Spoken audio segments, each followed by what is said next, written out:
But why did you choose me? Because you wanted freedom, though if you insist I can leave you.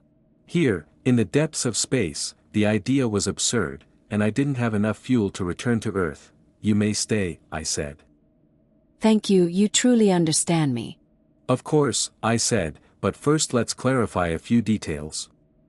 First of all, at that moment I noticed she had fallen asleep right on the control panel. A trusting smile lingered on her lips. Without wasting a moment, I searched her handbag and found 5 lipsticks, a manicure set, a bottle of Venus 5 perfume, a paperback book of poems, and a badge reading, Special Investigator.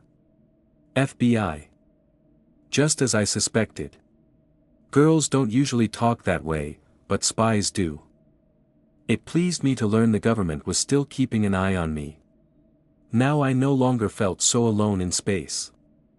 My spaceship moved deeper into the expanses of American space.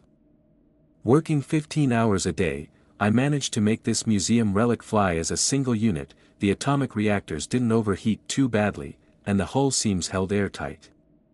It pleased me to learn the government was still keeping an eye on me. Now I no longer felt so alone in space. Those gadgets buzzed annoyingly, but I pretended not to notice. All the same, my relations with Miss O'Day were quite tolerable. Our journey proceeded normally, even happily, until an incident occurred. I was dozing at the control panel when suddenly a bright light flashed ahead off the starboard side. I jerked back and knocked Mavis off her feet. She had been inserting a new film cartridge into camera number 3.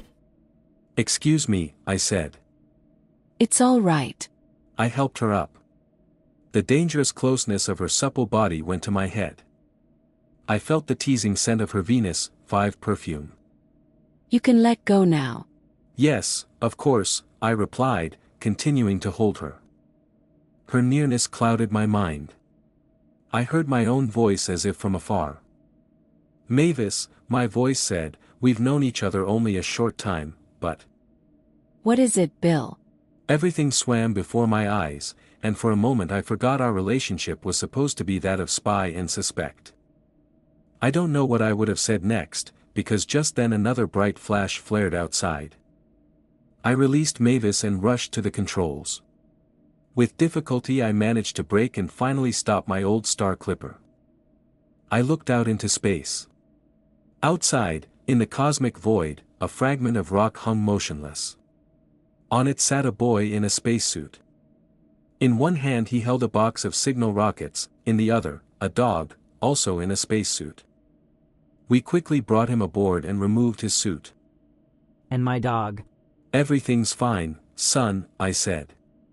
I feel terribly embarrassed for intruding on you like this. "Forget it," I said. "What were you doing out there on that rock?" Sir, I'll have to begin from the beginning. My father was a test pilot of spacecraft. He died heroically trying to break the light barrier. Recently, my mother married again. Her new husband is a tall, dark-haired man with shifty close-set eyes and tightly compressed lips. Until recently, he worked behind the counter of a haberdashery department in a large store. From the start, my very presence enraged him. Probably my fair curls, big eyes, and cheerful disposition reminded him of my late father. Our relationship grew worse day by day. He had an uncle who suddenly died under very strange circumstances, leaving him land plots on some planet in British space. We equipped our spaceship and set off for that planet. As soon as we reached a deserted region of space, he told my mother, Rachel, he's old enough to take care of himself. Mother cried. Dirk, he's still so young. But my cheerful, soft-hearted mother couldn't resist this iron-willed man whom I will never call father. He stuffed me into my spacesuit, gave me a box of rockets, shoved Flicker into his little suit, and said, "Nowadays a boy like you can do perfectly well in space without help." But sir, I tried to protest. It's at least 200 light-years to the nearest planet. But he wouldn't listen. "You'll manage somehow," he said with a nasty grin and pushed me onto that rock fragment. The boy blurted all this out in a single breath. His dog Flicker stared at me with moist oval eyes. I set a bowl of milk with bread before Flicker, while I watched the boy devour a nut sandwich. When he had finished eating, Mavis took the child to a sleeping cabin and carefully tucked him into bed. I returned to my place at the control panel, accelerated the ship again, and switched on the internal intercom. Wake up, you miserable idiot. Leave me alone, let me sleep. Come on, wake up. You'll still have time to sleep later. And why did the investigation commission send you here? Don't they know this is an FBI matter? His case was reconsidered, and now he belongs to Group 10.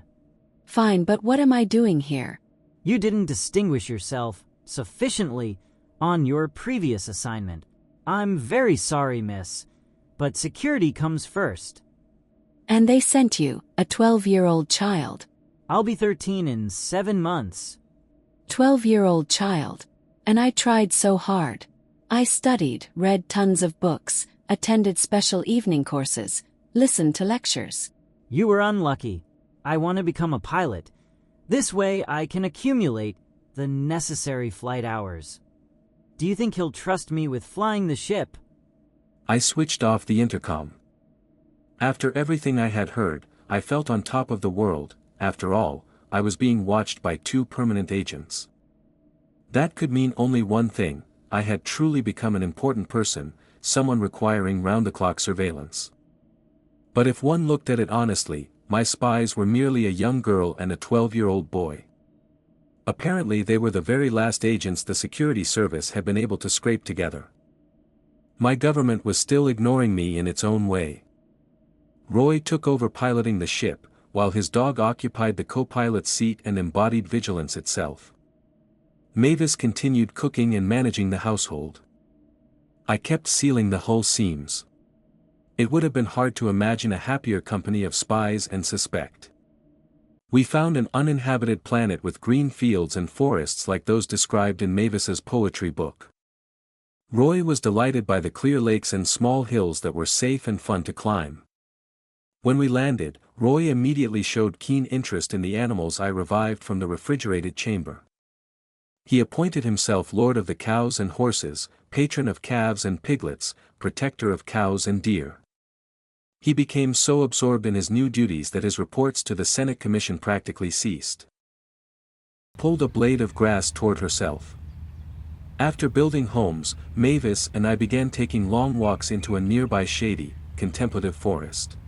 One day we took provisions and had a picnic by a small waterfall. Mavis let down her hair, and it fell across her shoulders.